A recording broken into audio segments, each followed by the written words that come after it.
Alright, so here are a few thoughts about the India-Pakistan situation. Ever since the Pahalgam attack, the Modi government had been facing a lot of pressure to respond.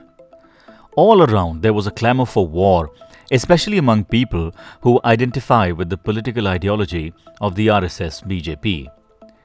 It was intriguing to see the government disappoint such people and go for a measured, calibrated response instead of taking the country closer to war.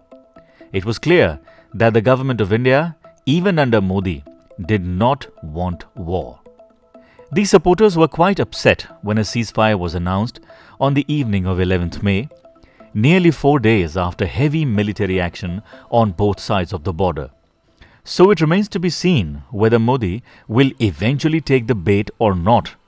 But the question worth pondering over is this: is war an effective solution? India and Pakistan have already fought 3.5 wars, and they have reached the brink of war on more than a couple of other occasions.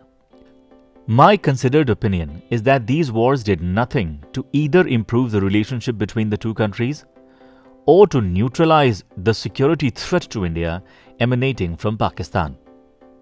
India remains a far bigger and far advanced country than Pakistan. Pakistan continues to be the fountainhead of terror activities in India, and Kashmir continues to be a troubled land. In short, no significant change on any count. Let us also not forget that 2 wars are already going on in the world right now. Both wars have led to mindless destruction and zero impact as far as the problems they sought to solve are concerned. And then look at the cost of war. It is nearly impossible to calculate the precise cost of any war, but analysts keep trying to estimate it using various methodologies and whatever limited data is available. The Kargil War of 1999 was the most recent war between the two countries, and various studies have given a long range of the cost incurred by the Indian Army. The lowest estimate that I could find is of a mind-boggling 20 crore rupees per day. I asked ChatGPT to adjust that number for inflation, and it told me that in 2025, that amount would be equivalent to 85.5 crore rupees per day.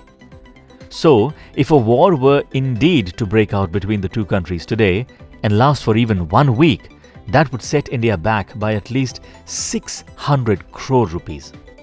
That is exactly what the country spent on its moon mission Chandrayaan 3. That is also equal to the cost of the solar mission Aditya L1. For perspective, the shortest war between the two countries was the 1971 war, and that one lasted for almost 2 weeks. India's choice is clear: another war or another Chandrayaan? The difficult question to address, of course, is that will India's lunar missions and solar missions be able to stop terror attacks and hostile military action by Pakistan? In other words, what is the point of spending on development when the country's security remains under perpetual threat? Now, that is indeed a dilemma that India's leaders have been facing since 1947. While many of them have taken different approaches to the Pakistan question, the march towards development has continued unabated. Even the Indian Prime Minister, who was forced to face the last war, BJP's Atal Bihari Vajpayee, invested great faith in the hope that there could be alternatives to war. His successor, Manmohan Singh, continued that faith. It is during Prime Minister Narendra Modi's tenure that this doctrine changed. It is tragic that Modi's sudden appearance at the then Pakistan Prime Minister Nawaz Sharif's granddaughter's wedding in 2015 was the last bilateral meeting between the top political leaders of the two countries. Almost no political dialogue between the two nations has taken place since then. In 2019 came India's decision to change the constitutional status of Jammu and Kashmir, in protest against which Pakistan downgraded the diplomatic relationship. 6 years down the line, that status has not changed. For several years now, India and Pakistan have just not talked to each other. This absence of dialogue, coupled with frequent terror attacks, appears to have made the relationship irreparable. It is not surprising that the frequency of near-war conflicts between the two countries has gone up in this period. So isn't the answer, friends, really blowing in the wind? Thank you for watching this video. But did you like it? Or you hated it? Whatever be the case, I would love to hear from you. So please leave your feedback in the comment section. And if you would like to watch more such videos, please do subscribe to my channel. Thank you once again.